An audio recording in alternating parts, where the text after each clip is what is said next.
যখনই vagus nerve active হবে তোমার যে হার্টবিটটা বেড়ে গেছে, তোমার একটা প্যালপিটেশন হচ্ছে, তোমার মধ্যে যে একটা প্রবলেম হচ্ছে, ইট উইল কাম। এটাকে অ্যাকচুয়ালি বলে ডাইভিং রিফ্লেক্স। এটা আগে সবার আগে আমি বলার চেষ্টা করব, হ্যাঁ প্যানিক অ্যাটাকটা সবার হাত এটা এইভাবে কাটানোর চেষ্টা করবে। Now the come to the point যে তোমরা ধরে নিচ্ছি তোমরা একটা মিলিটারি মানে আর্মি এই সেক্টরে আছো, তো তাই সেখানে বন্দুক গুলি গালাজ এইসব ব্যাপার, রাইফেল ফাইফেল এয়ারপ্লেন এরোপ্লেন জেট প্লেন এইসবের ব্যাপার আছে। তো সেখানে হঠাৎ এরকম স্যানিটেশন হাইজিন এই টপিক নিয়ে বলতে আসা কেন? But is important. এটা একটা খুব মজার থিওরি আছে, এটাও তোমাদেরকে আগে বলি। সেটা হচ্ছে যে খুব ছোট ছোট জিনিস দিয়ে খুব বড় জিনিস আটকানো যায়। মানে এটাকে একটা অনেক সময় আমাদের প্ল্যান্টে যেটাকে বলে নিয়ারনেস, মানে খুব ছোট জিনিস সেটা থেকে একটা বড় ইম্প্যাক্ট করে। একটা ছোট গল্প দিয়ে আগে তোমাদেরকে বলার চেষ্টা করো। ইন্ডিয়াতে একটা খুব 1947-এ যখন ইন্ডিয়া ইন্ডিপেন্ডেন্স হয়েছিল, সেই সময়তে দিল্লিতে একটা রাইট হয়েছিল, কমিউনাল রাইট। সেই সময় দিল্লিতে হুমায়ুন টম্বে আর রেড ফোর্টে প্রচুর রিফিউজি এসেছিলেন। এবারে এই যে রিফিউজি বা লঙ্গরখানা হোয়াটএভার ইউ সে, সেখানে যে খাওয়া দাওয়া হচ্ছিল না, তাতে যে কন্ট্রাক্টররা পেয়েছিলেন তারা একটা হিউজ বিল দিচ্ছিলেন। এবারে সেটা গভর্নমেন্ট বুঝতে পারে যে সেটার সাথে কর্পোরেট করা যাচ্ছে না। There is a quite difference, কতজন রিফিউজি আছে যে বিলটা হচ্ছে মেলাতে পারছে না। ওরা তখন কি করে, ইন্ডিয়ান স্ট্যাটিস্টিক্যাল ইনস্টিটিউটকে ইনভাইট করে। এবার ইন্ডিয়ান স্ট্যাটিস্টিক্যাল ইনস্টিটিউট ওখানে যায়, ওরা কিন্তু এক্সাক্ট নাম্বার অফ রিফিউজিটা বলে দিতে পেরেছিল। কেউ একটা কোনো উদাহরণ দিতে পারবে কি করে পেরেছিল? ওরা কিন্তু কাউন্টও করেনি, কিচ্ছু করেনি। ওরা কি করেছিল, ওরা একটা গ্রসারিতে গেছিল যেখান থেকে এইসব কাঁচামালগুলো সার্ভ করা হয়। সেখানে গিয়ে ওরা চাল, ডাল আর নুন এই তিনটে শুধু কোয়ান্টিটিতে জানে। একটা মানুষ নুনের এক্সট্রা সে খেতে পারবে না। ওই সল্ট দিয়ে ওরা কিন্তু কনফার্ম করতে পেরেছিল যে নাম্বার অফ রিফিউজি কতজন আছে। This is world wide accepted as salt theory. এবারে আমি এটা কেন বললাম, এই হাইজিন এন্ড স্যানিটেশন ওয়ার্ল্ড জুড়ে, এটা মিলিটারি বলো, সোশ্যাল হেলথে বলো, পাবলিক হেলথে বলো, কিভাবে এসেছিল? সেটাও এসেছিল সেই মেডিকেল সায়েন্স থেকেই, ফ্লোরেন্স নাইটিঙ্গেল।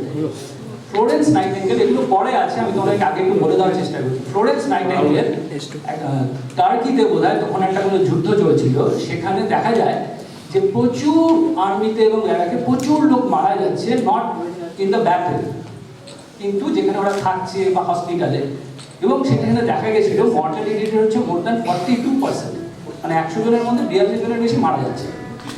উনি ওনার 34 বা 38 মেম্বারদের নিয়ে উনি ওই জায়গাগুলোকে ভিজিট করেন, হাসপাতালে ভিজিট করেন, উনি ব্যারাকগুলোকে ভিজিট করেন এবং দেখেন যে ফুডবোর্ন ইলনেসগুলো হয়েছিল, যেটা জল থেকে কন্টামিনেটেড ওয়াটার থেকে হয়। উনি তখন সে কী করেছিলেন, উনি টোটাল ক্লিনিং করেছিলেন হাসপাতাল এবং এই ব্যারাকগুলো। এই যে ক্লিনিং করলেন, ক্লিনিং করার পরে দেখা গেল সেই মর্টালিটি রেটটা 42 থেকে নেমে এসেছিল 2%। সো ফ্রম দ্যাট টাইম সারা পৃথিবী জুড়ে সমস্ত আর্মিতে, সমস্ত রকম পাবলিক হেলথে এই স্যানিটেশন এবং হাইজিনটাকে অনেক বেশি গুরুত্ব দেওয়া শুরু হয়। এবারে আমি আমার মেইন টপিকে যাব। কোনো জায়গায় কোনো প্রবলেম হলে জানাবে, কোশ্চেন আমি জিজ্ঞেস করবো, একটু উত্তর দেওয়ার চেষ্টা করবে, কোনোটার কোনো টেনশনের কিচ্ছু নেই। ওকে,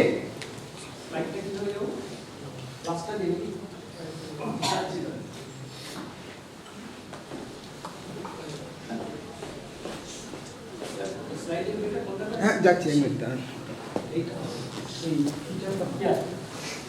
ঠিক আছে, থ্যাংক ইউ।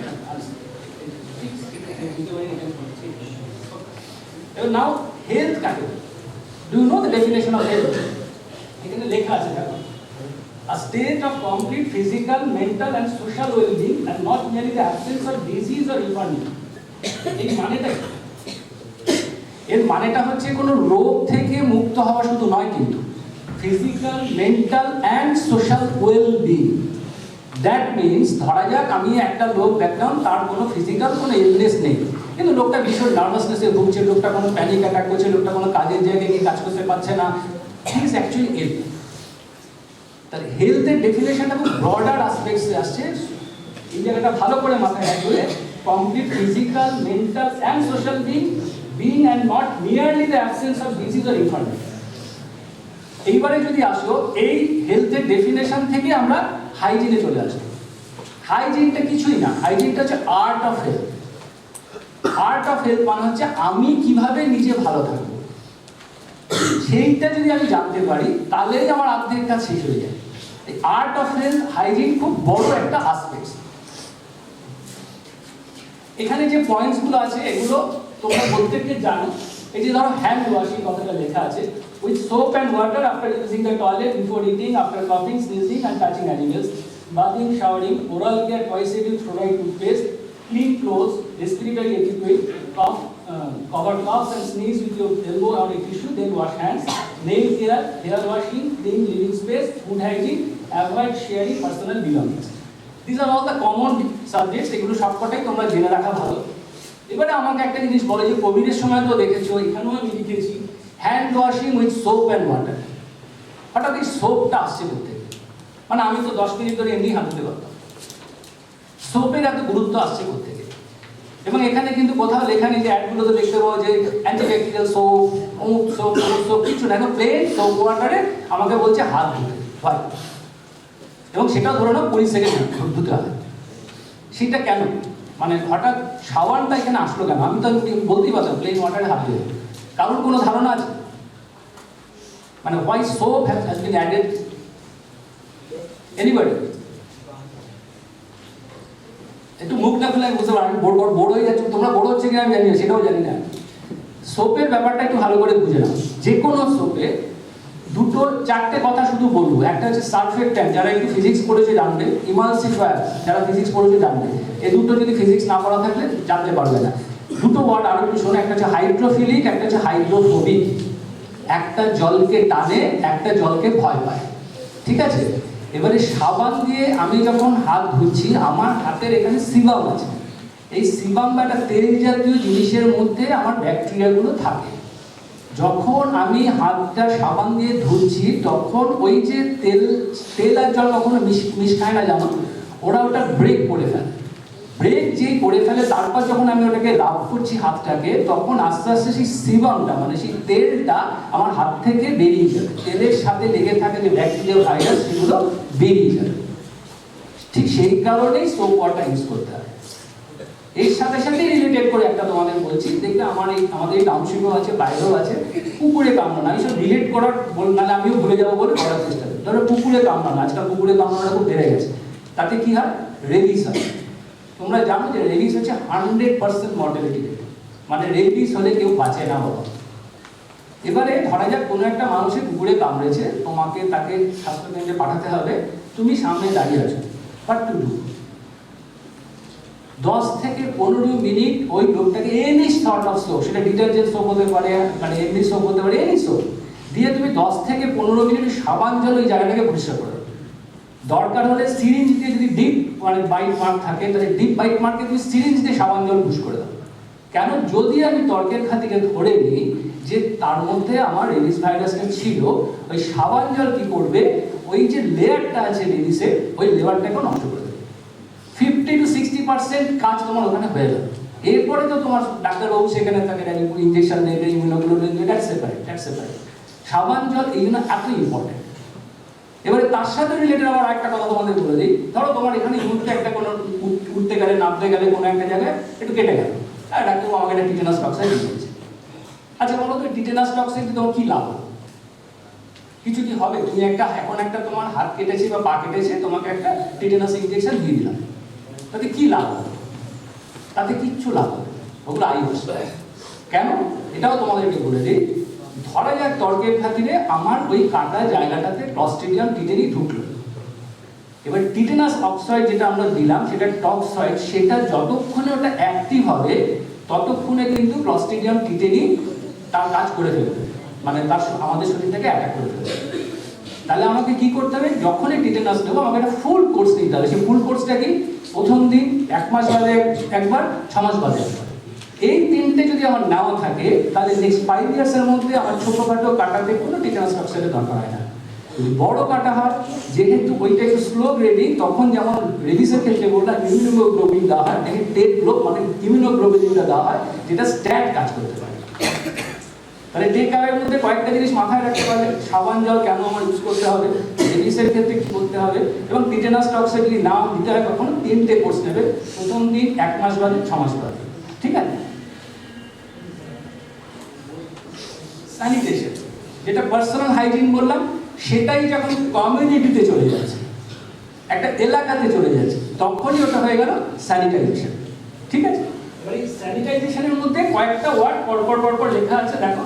একটা হচ্ছে সেফ ওয়াটার সাপ্লাই, একটা হচ্ছে প্রপার ওয়েস্ট ডিসপোজাল, একটা হচ্ছে ফুড স্যানিটেশন, আর একটা হচ্ছে ডিজিজ ভেক্টর কন্ট্রোল। এই কটা নিয়ে আমাদের স্যানিটেশনটা তৈরি হয়।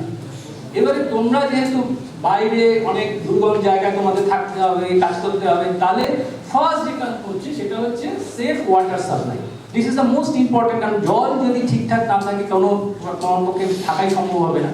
তাহলে কি করা হয়? adequate supply of drinking water is a top priority which includes, প্রথমটা লেখা আছে কি, purification. Soldiers are taught field tested method to turn raw water sources into safe potable water which can involve filtration and chemical treatment. তাহলে কি হচ্ছে, কোনো একটা জায়গায় তুমি গেছো, সেখানে র ওয়াটার আছে, র ওয়াটারটা থেকে আমাকে ওটাকে পোর্টেবল ওয়াটারে পরিণত করতে হবে। তার কিছু প্রসেস আছে। এই যে যেগুলো বলছি, এগুলো হচ্ছে তোমাদের পরীক্ষায় যদি আসে, এগুলো হচ্ছে মুখস্থ, খুব বেশি ডিটেলে এগুলো যেতেও চাইছি না, এবং তোমরা বেসিক জায়গাগুলো বুঝে নেওয়ার চেষ্টা করো। যে কি বললাম আমি, যে আমাকে একটা পরিশ্রুত জল চাই, এবার পরিশ্রুত জল আমাকে পেতে গেলে কি করতে হবে না, ওখানকার যে র ওয়াটারটা আছে সেটাকে আমাকে পিউরিফাইড ওয়াটারে পরিণত করতে হবে। এবার দু রকম ভাবে হতে পারে। একটা জায়গায় আর্মি খুব বড় ব্যারাক আছে, মানে লার্জ মোবাইল স্কেল আছে, আর একটা জায়গায় তুমি ব্যাটল ফিল্ডে আছো, দুটো আলাদা প্যাটার্ন।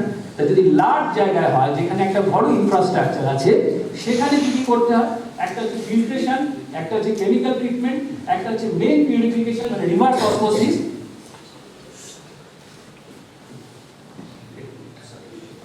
প্রি-ফিল্ট্রেশন, কেমিক্যাল ট্রিটমেন্ট, আর portable filters, boiling and distillation. এই পরপর এগুলো হচ্ছে, যদি কোনো একটা বড় ব্যারাক থাকে তাহলে এগুলো পরপর করতে, এগুলোর মধ্যে আমি অত যাবো না, কারণ তোমরা যদি কোনো বড় ব্যারাকে যাও, সেখানে এগুলো সব আলাদা আলাদা সিস্টেম থাকবে, তোমাদের সেখানে ঢোকার কিছু নেই। তোমাদের জন্য যেটা ইম্পর্টেন্ট সেটা হচ্ছে এমার্জিং অ্যান্ড,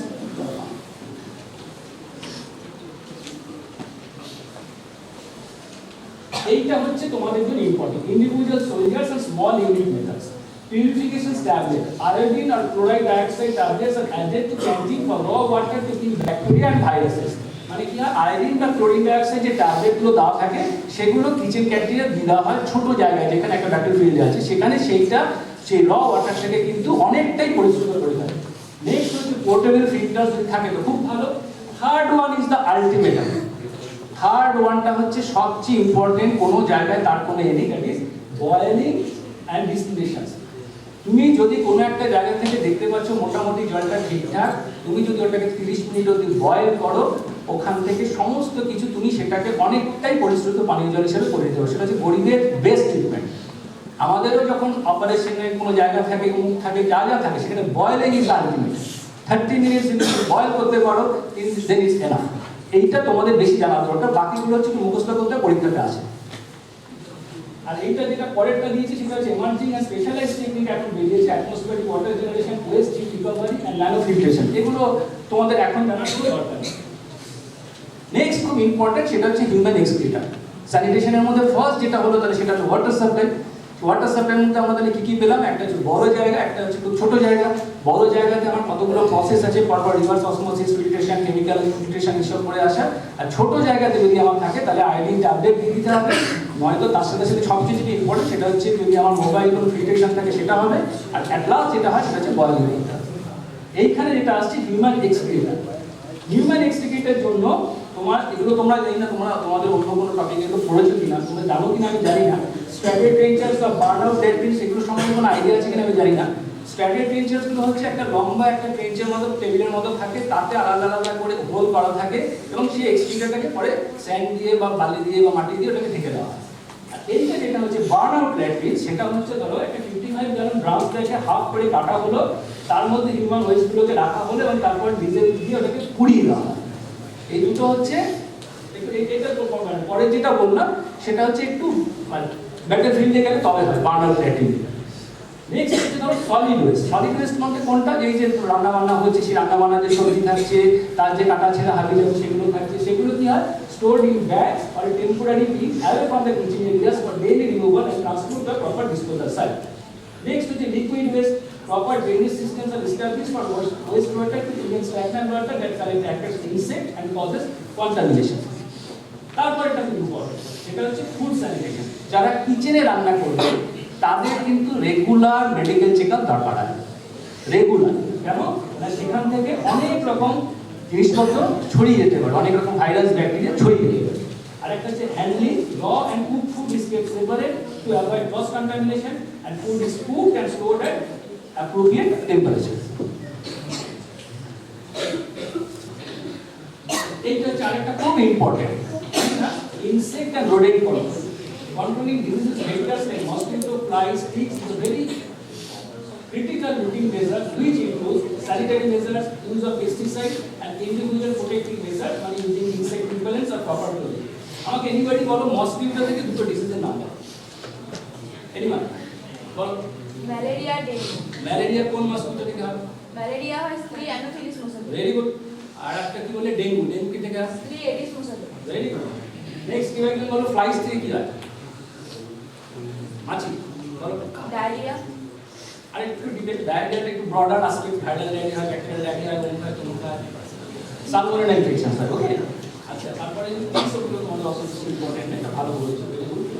এইটা হচ্ছে খুব ইম্পর্টেন্ট, যে এতক্ষণ ধরে এইসব কথাগুলো বলছিলাম, কারোর মনে একটা প্রশ্ন থাকতে পারে যে ক্লিনিংটা কি, স্যানিটাইজিংটা কি, ডিসইনফেক্টিংটা কি, আর স্টেরিলাইজেশনটা কি। ক্লিনিং মানে হচ্ছে জাস্ট জায়গাটাকে physically remove germs, dirt and impurities from objects and surface, use soap and detergent with water to scrub, wash and rinse. আমি জাস্ট একটা এক্সাম্পল দিচ্ছি, ধরো এটা বলার সময় এই যে আমার হাতে ধরো মোবাইলটা আছে, এই মোবাইলের পার স্কোয়ার ইঞ্চিতে, পার স্কোয়ার ইঞ্চি, আবার বলছি, কত ব্যাকটেরিয়া বা ভাইরাস থাকতে পারে, কত জার্ম থাকতে পারে, হ্যাভ এনি আইডিয়া? এই মোবাইলে পার স্কোয়ার ইঞ্চ ডায়ামিটারে অ্যারাউন্ড 25,000 ব্যাকটেরিয়া বা ভাইরাস আছে। এই টেবিলটা তো সেরকম আছে, কোনোটাতে বলে 20,000, কেউ 21,000, ক্যাটাগরি যদি সংখ্যাগুলো হচ্ছে এরকম। পরের প্রশ্নতে যাবো, তার আগে এটা বলে দিচ্ছি। তাহলে ক্লিনিং হচ্ছে জাস্ট পরিষ্কার করা, স্যানিটাইজিং হচ্ছে কিছু একটা কেমিক্যাল এজেন্ট দিয়ে আমার ওখানে যে জার্মসগুলো আছে সেটাকে একটা রিডিউসেবল অ্যামাউন্টে নিয়ে আসা, ডিসইনফেক্টিং হচ্ছে আরো স্ট্রং ব্লিচিং দিয়ে ওটাকে আরো একটু কমানো, স্টেরিলাইজেশন ইজ আলটিমেট ওয়ান, সেটা হচ্ছে আমি এটাকে বয়েল করবো, পাল্টাভারে পেয়ে দিয়ে দেবো, সেটা টোটাল মাইক্রোফ্রি হয়ে যাবে, টোটাল মাইক্রোফ্রি হয়ে যাবে। এটা তো আমি তোমাদের বললাম, তারপরে সলভ থিওরিটাও বললাম। এই জায়গাটা একটা জিনিস জানতে চাইবো, যে এই যে বললাম 25,000, 13,000 এইসব গল্প বললাম, তাহলে একটা জিনিস তাহলে আমাকে বলো তো, আমার এই মোবাইলে আমি বলছি পার স্কোয়ার সেন্টিমিটারে আমার 25,000 ব্যাকটেরিয়া বা জার্ম আছে, এখানে 21,000 আছে, চেয়ারে হয়তো 20,000 আছে, তাহলে হাউ ডু সার্ভাইভ? আমরা বেঁচে আছি, আমি 24 ঘন্টা হাত ধুচ্ছি না, না একদম না, আটো আটো, মানে আমাদের চারিদিকে গিজ গিজ করছে ব্যাকটেরিয়া ভাইরাস। হ্যাঁ, এটার মধ্যে কোনো মানে বিকল্প, এটা তুমি কোনোভাবে এর থেকে তুমি বেরোতে পারবে না। তাহলে how do survive? No, keeping in mind that take away kori na 99% of these bacteria and viruses are harmless, এবং তার মধ্যে বেশ কিছু ব্যাকটেরিয়া না থাকলে আমরা বেঁচে থাকবো না, they are the helpful to us, তাদের মাইক্রোবায়োম, অনলি 1% যেটা হার্মফুল। ওকে, সেই জন্যই আমরা সবাই এতক্ষণ বেঁচে আছি, না বেঁচে থাকার কথা ছিল। ঠিক আছে, এটা একটু মাথায় রাখতে হবে। হ্যাঁ, এইটা ধরো এই যে ফিল্ড এরিয়া, এতক্ষণ স্যানিটাইজেশনের জন্য যেগুলো বললাম, যে তার আগে হাইজিনও যেটা বললাম, স্নান করবে, এই করবে, দাঁত মাজবে, মুখ করবে, মুখ করবে। ফিল্ড ওয়ার্ক আমি সবসময় রিমোট জায়গাটার কথা বলছি, এখানে সফিস্টিকেটেড সব কিছু আছে, সেখানে কোনো সমস্যা নেই। ফিল্ডে গেছো, সেখানে তুমি জল নষ্ট করতে পারবে না, সেখানে জল স্কারসিটি আছে, তাহলে তোমাকে সেটা কি করতে হবে? সেখানে নেভি শাওয়ার হবে। নেভি শাওয়ারটা কি? নেভি শাওয়ারটা কিচ্ছু না, তুমি জাস্ট ধরো যেখানে জলের সোর্স আছে, জলটা তুমি দিয়ে গাটাকে রেঞ্জ করলে, জল বন্ধ করে দিলে, সাবান ইউজ করলে, আবার ঘুরলে, আবার বন্ধ করে দিলে, যাতে জলটা তোমার কম ইউজ হয়। ঠিক আছে, নেক্সট যেটা হচ্ছে, এইগুলো হচ্ছে এই পরের যেগুলো লিখেছি, এগুলো হচ্ছে একদম ধরো একটা ব্যাটল ফিল্ডে আছো, তোমাকে কি কি জিনিসগুলোকে মাথায় রাখতেই হবে। একটা হচ্ছে ইয়োর টিথ, সারা দিনের দুবেলা দাঁতটা মাজতে হবে, মাজতেই হবে, এটা পার্সোনাল কিটসের মধ্যে রাখতেই হবে। হ্যাঁ, ফ্লোরাইড টুথপেস্ট দিয়ে সারা দিনে দুবার। ইয়োর বার্থ, যেটাতে তোমার যদি যে বিভিন্ন জায়গায় তোমার এক্সট্রিগেটটা তোমাকে করতে হচ্ছে, তোমার টয়লেট যেতে হচ্ছে, সেই জায়গাটাকে পরিষ্কার রাখতে হবে। নেক্সট হচ্ছে ইউর ফিট। এটা একটা খুব অদ্ভুত ব্যাপার। আমরা জুতোটা নিয়ে খুব একটা পাত্তা দিই না, আমরা সারাক্ষণ হয়তো জুতো পরে আছি, এক্সট্রা সক্স দিতে হয়। এবং তার সাথে সাথে আরো ইম্পর্টেন্ট হচ্ছে মাঝে মধ্যে যদি কখনো স্কোপ থাকে তাহলে পাটাকে খুলে রাখতে হয়, মানে জুতোটাকে খুলে রাখতে হয়, ফ্রেশ এয়ার যাতে আসে। নয়তো কি ওখানে অ্যাথলেটস ফুট হয়ে যেতে পারে, ফুটে অনেক রকম ইনফেকশন ওখান থেকে কিন্তু ফার্স্ট তৈরি হয়। আর একটা যেটা থাকে আন্ডারগার্মেন্টস, সবসময় স্পেয়ার আন্ডারগার্মেন্টস রাখতেই হবে। তার একটাই কারণে, কারণ একই আন্ডারগার্মেন্টস যদি রেগুলার করতে থাকো সেখানে কিন্তু ফাঙ্গাল ইনফেকশন হওয়ার সম্ভাবনা থাকে। এই যে ধরো আর্মিতে চুল ছোট করে কেটে দেওয়া হয়, বেসিক কারণটা কি? কারণটা কি? মানে এমনি তো সবাইকে একদম একটা অর্ধেক নাড়া করে রেখে দেয়। বেসিক জায়গাটা কেন করা হয়? দুটো কারণ। একটা হচ্ছে যত চুল বেশি থাকবে তত তোমার চুল ওয়াশের একটা ব্যাপার থাকবে, জল নষ্ট হবে, ওখানে হতে পারে, হ্যাঁ হতে পারে, টানা হতে পারে, এইসবগুলো। আর একটা যেটা মোস্ট ইম্পর্টেন্ট, তোমার একটা কোনো ইনজুরি হলো, তোমার একটা কোনো অ্যাক্সিডেন্ট হলো, তাহলে ডাক্তারবাবু যখন সেলাই করতে যাবে তখন তাকে কিন্তু সেই চুলটাকে কাটতে হবে। আর আমার যদি প্রায় চুল কাটা অবস্থাতেই থাকে তাহলে ডাক্তার খুব তাড়াতাড়ি প্রম্পট অ্যাকশনস করতে পারবে। এগুলো সব কটার পিছনে কিন্তু একটা খুব বেসিক সায়েন্স আছে। Don't forget this things. Basic science ছাড়া পৃথিবীটা চলতো না। তাহলে এইগুলো বললাম, পরেরটাতে যাই। এগুলো তোমাদেরকে বললাম যেটা জার্মসগুলো কতটা কি থাকে না থাকে। এবার হচ্ছে বডিজ ডিফেন্স মেকানিজম। এই যে 1%ও আমাদের যে জার্ম যারা হার্মফুল, তাহলে আমাদের বডি কিভাবে কাজ করে? আমাদের বডি যেটা কাজ করে, একটা যে ফিজিক্যাল ব্যারিয়ার মানে পড়েই দিচ্ছি তোমাদেরকে, the primary difference in the skin which forms a robust waterproof barrier that most microorganisms cannot penetrate unless it is broken. Mucous membrane, earwax and the hair in the airway also trap and expel germs. Next is the chemical barrier. Chemical barrier তে যেটা আমাদের স্কিনের একটা pH আছে 4.5 to 5.5, which inhibit the growth of many pathogens, stomach acid, antibacterial and bites in the digestive tract, being most harmful organisms that are ingested. এগুলো আমাদের body আমাদের জন্য তৈরি করে। তারপরে হচ্ছে ইনেট ইমিউনিটি। এটা কি হচ্ছে, যখনই আমাদের কিছু একটা হয় আমাদের বডি হোয়াইট ব্লাড সেলগুলো অ্যাক্টিভ হয়।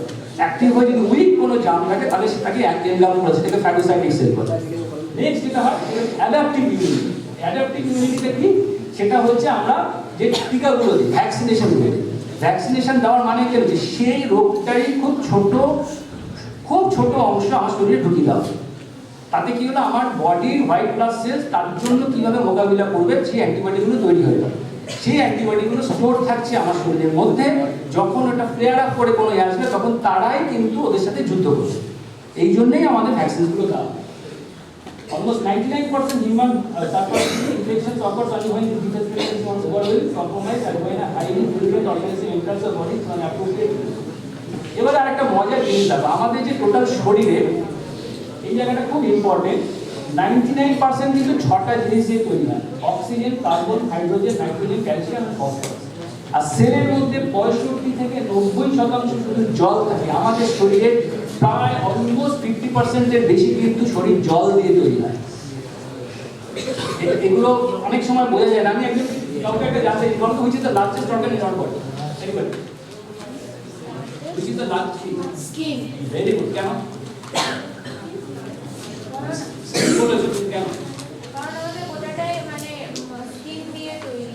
না সেটা না, স্কিনের সারফেস এরিয়া সবচেয়ে বেশি। ঠিক আছে, তারপরে আমরা ডিজিজে যাব।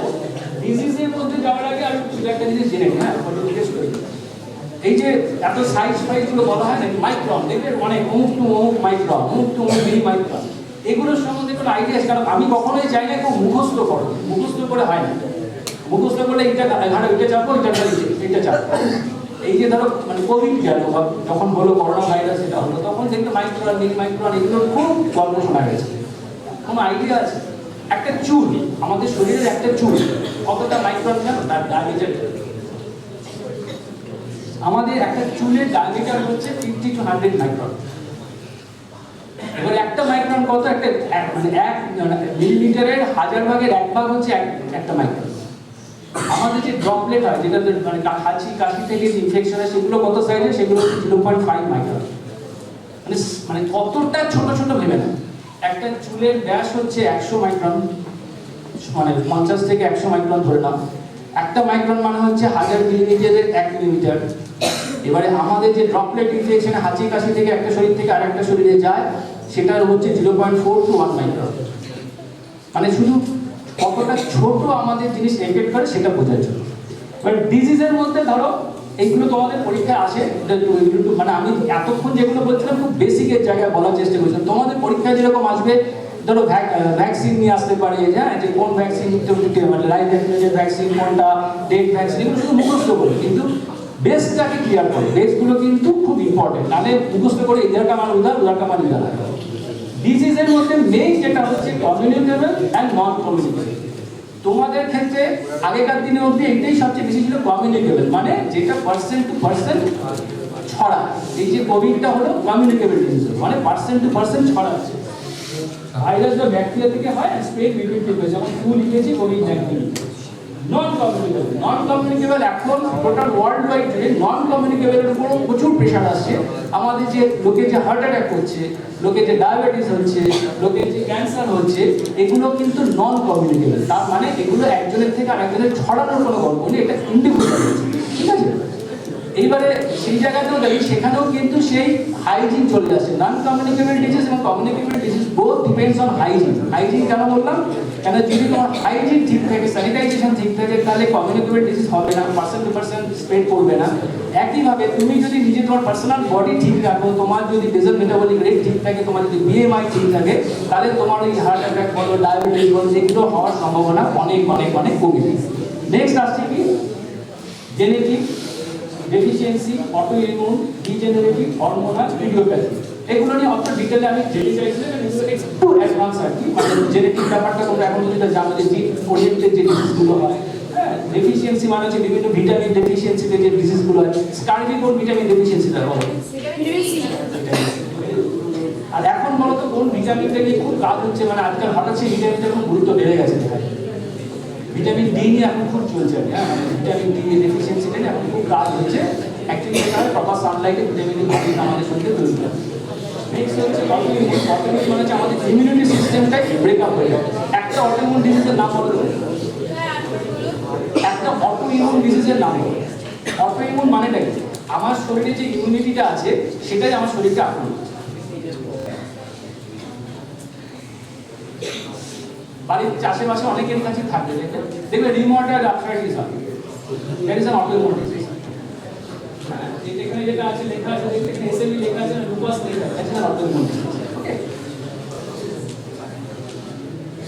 আরেকটা ডিজিজকে ভাগ করা যায় acute, chronic and congenital. Acute মানে হচ্ছে short term, common cold flu যেগুলো হয়। ক্রনিক হচ্ছে লং টার্ম, মানে ডায়াবেটিস, টিউবারকুলোসিস এগুলো। আর এটা হবে কনজেনিটাল, এটা হচ্ছে সিন বার্থ থেকে। এবারে ধরো কিছু কিছু ডিজিজের এখানে নাম দেওয়া আছে, ভাইরাল লিখেছি, ব্যাকটেরিয়া লেখা আছে, প্রোটোজোয়া লেখা আছে, ফাঙ্গাস লেখা আছে। এবার একটা জিনিস আমাকে বলো তো, ভারতবর্ষের বুকে সবচেয়ে ইমার্জিং ডিজিজ কোনটা, যেটা নিয়ে একটা মিশন 2025 করাও আছে সেন্ট্রাল গভর্নমেন্ট থেকে, সেটার নাম বলতে পারবে? মানে আমাদের এখানে একটু লোক আছে, তার মধ্যে বহু লোক সেই নামটা ক্যারি করছে, এবং সেটা হয়তো সাবসাইড সাবডিউড স্টেজে আছে। ওটা কোনো না কোনো সময় তোমার যদি ইমিউনিটি একটু উইক হয়ে যায়, এটা ডরম্যান্ট স্টেজে চলে আসতে পারে, অ্যাক্টিভ স্টেজে চলে আসতে পারে। কোন কোন কোন ডিজিজ?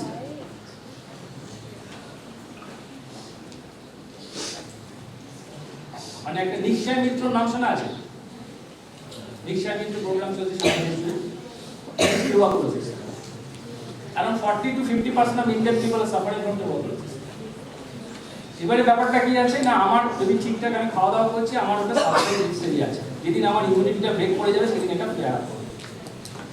এই যে ধরো একটা সার্চ ভারত অভিযান যেটা হয়, বলো ডেট আর টাইম, কোন ডেটে এবং কোন বছরে শুরু হয়েছে সার্চ ভারত অভিযান? এগুলো কেন হয়েছে? এগুলোর পেছনের যুক্তিটা কিন্তু এগুলো, যে আমরা যদি জায়গাটাকে পরিষ্কার রাখি, হাইজিন পরিষ্কার রাখি, স্যানিটেশন পরিষ্কার রাখি, তাহলে আমার এগুলো থেকে আমি হয়ে যাবো। তাহলে এটা বলো যে স্বচ্ছ ভারত অভিযান কোন ইয়ারে কোন ডেট থেকে স্টার্ট হয়? এনিবডি? ইউ শুড সে ইট। তোমরা এনসিসি তে আছো, এটা জানা উচিত। কেউ বলতে পারবে না স্বচ্ছ ভারত অভিযান কবে থেকে শুরু হয়েছে? 2014 2 অক্টোবর। ওকে, এটা মনে রাখতে হবে। হ্যাঁ, এটা হচ্ছে ক্লি গ্লোবাল হেলথ কনসার্ন, যেটা বললাম HIV, AIDS, tuberculosis, malaria and hepatitis. আচ্ছা, হেপাটাইটিসটা কি থেকে হয়? এটা কি এয়ারবোর্ন না ওয়াটারবোর্ন না কি বোর্ন? মানে কোথা থেকে আসে? মানে বাতাস থেকে আসে না জল থেকে আসে? না, মানে এটা কি ট্রান্সমিশন হয় কিভাবে? এয়ার থেকে হয় না জল থেকে? HIV বলছি না, হেপাটাইটিস। HIV ছেড়ে দাও, HIV হচ্ছে সেক্সুয়াল কন্ট্যাক্টে আসে, পারসন টু পারসন কন্ট্যাক্টে আসে। হেপাটাইটিসটা জল থেকে, জল থেকে। Okay, hepatitis, typhoid, dysentery, diarrhoea, this all comes from water. Next যেটা বলছি ম্যালেরিয়া। ম্যালেরিয়া কিভাবে আসে? মসকিটো থেকে আসে, এটা ট্রান্সমিটেড ভেক্টর থেকে আসে। নেক্সট আছে টিবি। টিবি কোথা থেকে আসে? না এয়ার থেকে আসে, ড্রপলেট ইনফেকশন থেকে আসে। ড্রপলেটের কথাগুলো যেটা বললাম, কত ছোট ছোট ড্রপলেট আমাদের যেতে থাকে। একটা জাস্ট একটা আরেকটাও বলতে বলতে যে কিছু চলে আসে বলে বলছি, একটা হাঁচি, স্নিজিং কতটা করতে পারে, মানে তার মধ্যে কত ব্যাকটেরিয়া বা ভাইরাস। ধরো একটা patient, TB patient, active TB আছে, সে একটা হাঁচি, কতগুলো ব্যাকটেরিয়া তার ওখান থেকে বেরোতে পারে এবং কত দূর অবধি যেতে পারে। It's a very interesting question. কেউ যদি বলতে পারো খুব ভালো লাগবে। যে কাফিং অ্যান্ড স্নিজিং, আমাদের বলা হয় না যে এটিকেট গুলো মেনটেন করতে হয়, যে কাফলে আমার থেকে বা এলবো দিয়ে থেকে কাফ মানে কাশতে হয়, হাঁচলে ওরকম মুখটা গিয়ে হাঁচতে নেই হয়। Basic difference. একটা স্নিজিং ভাবতেই পারবে না, একটা স্নিজিং এর মধ্যে প্রায় 40,000 ব্যাকটেরিয়া। प्लीज इन सभी स्टडियों के बैठेंगे, साहब आ रहे हैं, कोई सोया हुआ मिल गया, फिर झगड़ा लगेगा, पनिशमेंट मिलेगा, सीधे होकर बैठो सभी। এটা একটা স্নিজিং, এটা হলো অনেক দেখে একটা হাঁচিতে তুমি 40,000 অবধি ব্যাকটেরিয়া তোমার বেরোবে। আর একটা কাফে সেটা কতটা হতে পারে? একটা কাফে ধরো 4 থেকে 10,000। তাহলে ভাবো একটা মানুষ, একটা অ্যাক্টিভ টিউবারকুলোসিস মানুষ, যদি একটা ওপেন এরিয়াতে কারোর একটা অ্যাক্টিভ টিবি আছে, সে যদি একটা হাঁচে, তাহলে এতগুলো ব্যাকটেরিয়া তার বাতাসে বেরোতে পারে। এবারে এইটা কত দূর অবধি গিয়ে অ্যাক্টিভ থাকে? আমি একটা হাঁচলাম এখন, তা আমি একটা টিবি পেশেন্ট, আমি একটা হাঁচলাম, তাহলে আমার থেকে জার্মটা বেরোলো। ওকে, তাহলে সেইটা কত, একটা হচ্ছে সেটা 40,000 অবধি তার কাউন্ট থাকতে পারে সেই ব্যাকটেরিয়াটা। এবার এটা কত দূর অবধি যেতে পারে? ম্যাক্স টু ম্যাক্স এটা 20 থেকে 25 ফিট অবধি যেতে পারে। ওই জন্য 6 ফুট বলে একটা মিনিমাম একটা রেঞ্জ করা হয়েছে। 6 ফুটের মধ্যে দুজন একসাথে থাকা, তার মধ্যে যদি একজনের কোনো অ্যাক্টিভ কোনো ডিজিজ থাকে যেটা ড্রপলেট দিয়ে যায়, সেটা কিন্তু স্প্রেড হয়ে যায়। ক্লিয়ার হচ্ছে তো ব্যাপারটা?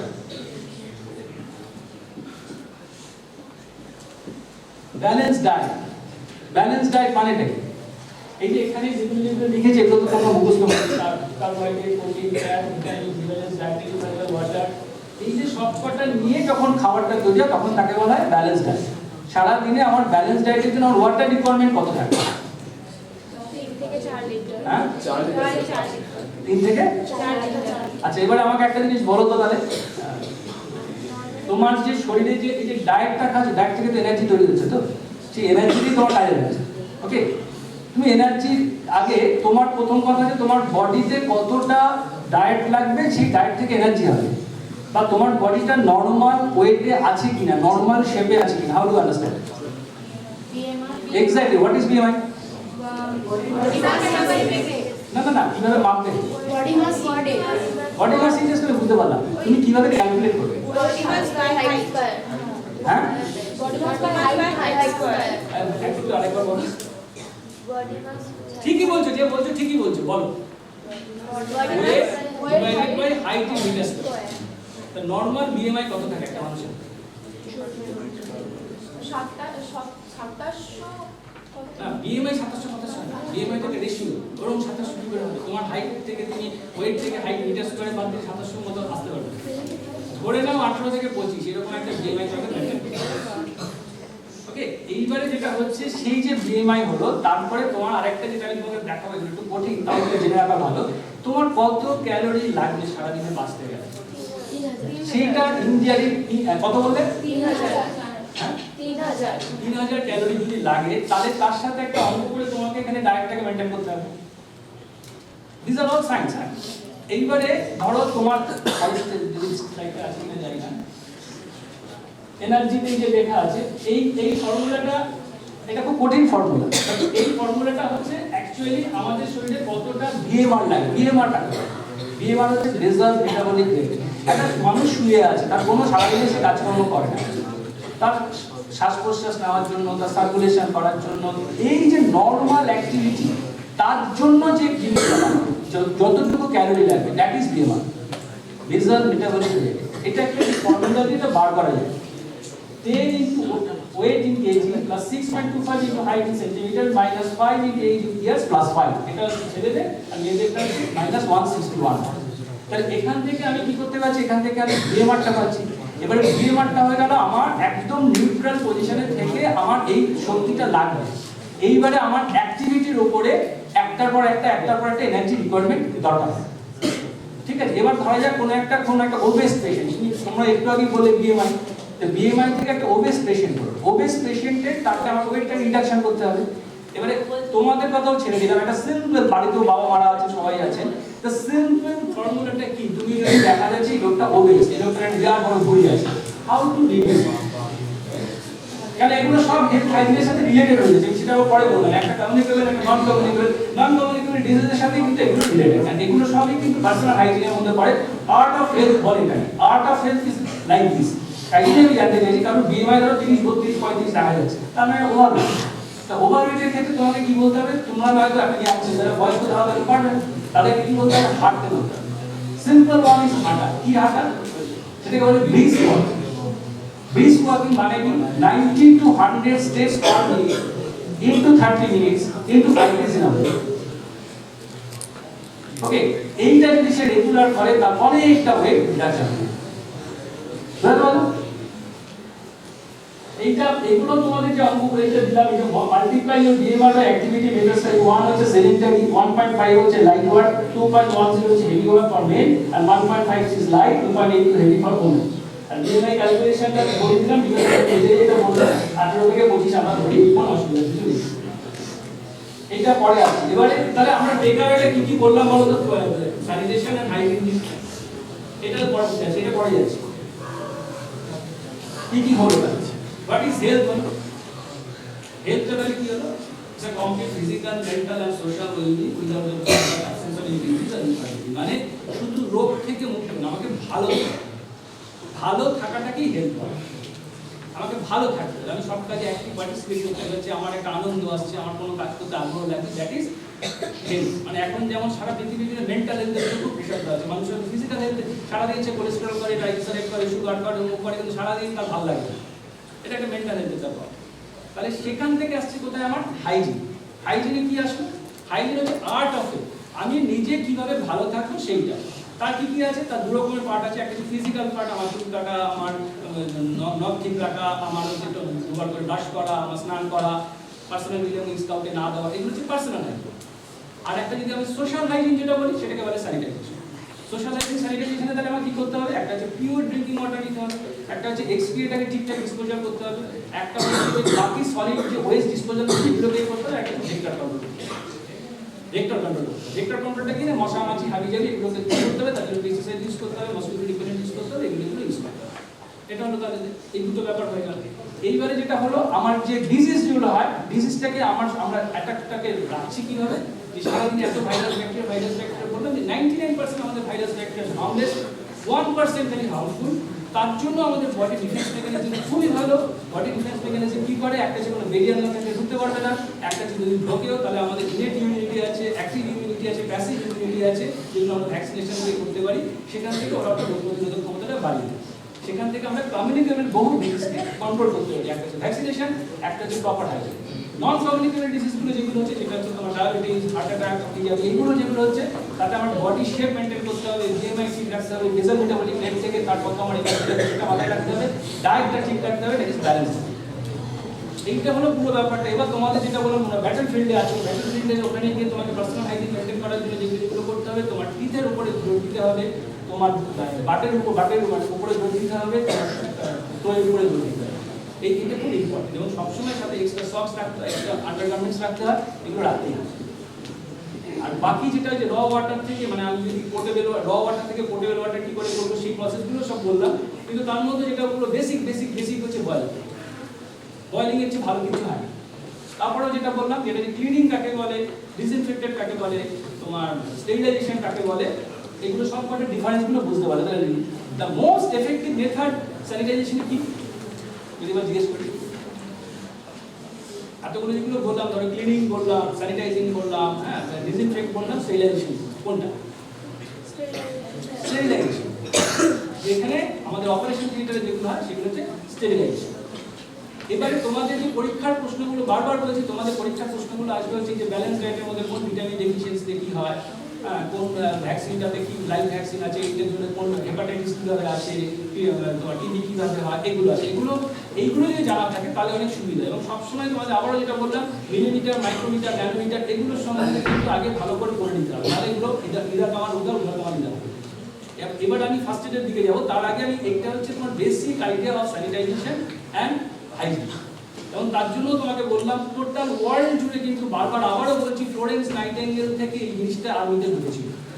ইন্ডিয়ান আর্মি বলে না, সারা পৃথিবীর আর্মি। উনি 42% মর্টালিটি থেকে 2% মর্টালিটিতে নামিয়ে দিয়েছিলেন শুধুমাত্র ক্লিনিং করে। আর এই আইডিয়াটাই দিয়েই আবার ইন্ডিয়ান স্ট্যাটিস্টিক্যাল ইনস্টিটিউট একটা ছোট্ট জায়গা থেকে, একটা সল্ট থেকে আমরা সল্ট তৈরি বার করে আমরা প্রপার জায়গা থেকে আমরা বেরিয়ে যেতে চাই। এইবারে যদি তুমি আসো তোমার ফার্স্ট এডের গল্প, ম্যানেজমেন্টের গল্প, খুব ছোট ছোট কতগুলো জিনিস, আমি বেশি কিছু বলবো না, খুব ছোট ছোট জিনিসগুলো বলার চেষ্টা করি। দেখবে লোকে পেপারও দেখতে পাবে, মিডিয়াতেও দেখতে পাবে, কতগুলো কমন মিসনোমার হয় আমাদেরকে ভুলিয়ে দেওয়া। হার্ট অ্যাটাক করছে একটা লোক, আর কতগুলো কার্ডিয়াক অ্যারেস্ট করছে। But is different. তোমরা মোটামুটি কেউ 6-7 এর নিচে তো না, মানে 8-9-10 11-12 এরকম সব স্টুডেন্ট মনে হয়, বা তারপরেও হতে পারে। তো what is the difference between heart attack and cardiac arrest? হ্যাঁ, খালি ওই বলছে, ও খালি বলতে হবে, অন্যকে ছেলেদের থেকে বলো তুমি, what is the difference between heart attack and cardiac arrest? দুটো শব্দই দেখে মাঝে মধ্যে পেপারে মিডিয়াতে সবসময় থাকে, এগুলো জানতেই হবে। হ্যাঁ, কারণ তোমরা যে জায়গায় কাজ করছো বা ভবিষ্যতেও কাজ করবে, এই দুটো ডিফারেন্সটা খুব বেসিক ডিফারেন্স এখানে হয়ে যাবে। কি হয়? হার্ট অ্যাটাক মানে হচ্ছে সার্কুলেটরি ডিস্টারবেন্স। ভালো করে বুঝে নাও, হার্ট অ্যাটাক মানে হচ্ছে সার্কুলেটরি ডিস্টারবেন্স। আমাদের হার্টে যে সার্কুলেশন হচ্ছে, সেই সার্কুলেশনটা ব্লক হচ্ছে। পেশেন্ট সিমটমস নিয়ে আসে। কিরকম সিমটমস নিয়ে আসে? পেশেন্টের চেস্ট পেইন হবে, পেশেন্টের সোয়েটিং হবে, পেশেন্টের শ্বাসকষ্ট হবে, এইসব। কার্ডিয়াক অ্যারেস্ট হচ্ছে হার্টের ইলেকট্রিক্যাল ইম্পালসটা যখন ইলেকট্রিক্যাল ইম্পালস যখন তার সাডেন অনসেট বন্ধ হয়ে গেল, তার কিন্তু কোনো সিমটম নেই, হঠাৎ করে অজ্ঞানে পড়ে গেল বা এ হয়ে গেল, তাহলে লোকটা মরে গেছে। ওটা হচ্ছে cardiac arrest. This is a very very very very basic cardiac arrest. ঠিক আছে, এবারে তোমাদের যেটা একটা এখন যেটা পরেরটা বলবো, সেটা হচ্ছে ধরো ওপর থেকে কেউ পড়ে গেছে, ভীষণ ভাবে কমন হেড ইনজুরি হয়েছে, রাস্তাঘাটে অ্যাক্সিডেন্ট হয়েছে, লোকটা অচেতন আছে, হেড ইনজুরি একটা গল্প মনে হচ্ছে। কি করে বুঝবে এই লোকটা কিরকম জায়গায়? এটা কোনো কিছু বুঝতে পারছে লোকটা কিছু আছে, সেইটার জন্য যেটা মোস্ট ইম্পর্টেন্ট সেটাকে বলা হয় গ্লাসগো কোমা স্কেল। এইটা ভালো করে জেনে রাখতে দরকার হলে নোট করে নাও। এটা বাংলায় জেনারেলি পাওয়া যায় না, ইংলিশই সব জায়গায় পাওয়া যায়। তোমাদের জন্য বাংলায় এই কারণে যে তোমাদের বুঝতে সুবিধা হবে। একটা চোখ খোলা, মৌখিক প্রতিক্রিয়া, মোটর প্রতিক্রিয়া। এবারে ধরো প্রথম কথা হচ্ছে আই ওপেন, সর্বোচ্চ 15, সর্বনিম্ন হচ্ছে 3। কিভাবে পয়েন্ট দিচ্ছ? লোকটা যখন শুয়ে আছে, লোকটার চোখটা খোলা, চোখটা নর্মালি সে খুলে রেখেছে, তাকে তুমি স্কোর করে দিলে 4। নয়তো তোমাকে ও দাদা আপনার নাম কি, কি আছে নাম, কথা বলার পরে সেই চোখটা খুললো, তাহলে তার স্কোর হবে কত? 3।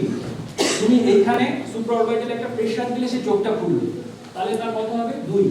তাকে যত জোরে তুমি প্রেসার দাও সে চোখ খুলতে পারছে না, তার স্কোর হলো কত? 1। নেক্সট আসছে কি? মৌখিক প্রতিক্রিয়া, ভার্বাল রেসপন্স। সচেতন ভাবে কথা বলে ঠিকঠাক বুঝতে, আপনার নাম কি, আপনার বাড়ি কোথায়, আপনার কি হয়েছে সে বলে দিতে পারবে, তাহলে তার স্কোর হয়ে যাবে 5। বিভ্রান্তকর কথা মানে পরিষ্কার না, কি বলছে তুমি বুঝতে পারছো না, একটা জড়িয়ে কথা বলছে, সেটা হচ্ছে 4।